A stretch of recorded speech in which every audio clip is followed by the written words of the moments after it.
CCN news एक पाऊल महाराष्ट्रासाठी। बुलढाणा जिल्ह्यातून जाणाऱ्या खामगाव अकोला राष्ट्रीय महामार्गावर आज पहाटे एक भीषण दुर्घटना घडली आहे। धावत्या ट्रकला अचानक लागलेल्या भीषण आगीत ट्रकमधील लाखोंची तूर जळून खाक झाली आहे।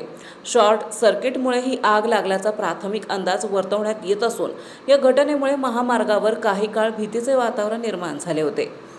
नंदुरा येथील नामांकित व्यापारी भूषण राठी यांची तूर ट्रकमध्ये भरून दिल्लीच्या दिशेने रवाना झाली होती।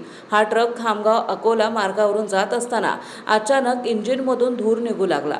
क्षणातच आगीने रौद्र रूप धारण केले आणि संपूर्ण ट्रक आगीच्या गोळ्यात वेढला गेला।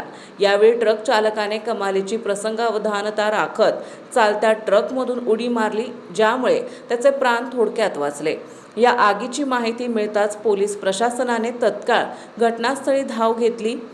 आगीची भीषणता पाहता खामगाव अकोला मार्गावरील वाहतूक 2 बाजूंनी थांबवण्यात आली होती, ज्यामुळे महामार्गावर वाहनांच्या लांबच लांब रांगा लागल्या होत्या।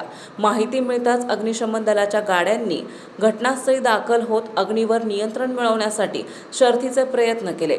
मात्र आग इतकी भयानक होती की ट्रकमध्ये असलेली लाखोची तूर पूर्णपणे जळून खाक झाली। या आगीत ट्रकचेही मोठ्या प्रमाणात नुकसान झाले असून व्यापारी भूषण राठी यांना मोठा आर्थिक फटका बसला आहे। अग्निशमन दलाच्या अथक प्रयत्नानंतर आग विझवण्यात यश आले असून त्यानंतर या मार्गावरील वाहतूक हळूहळू पूर्वपदावर आली आहे।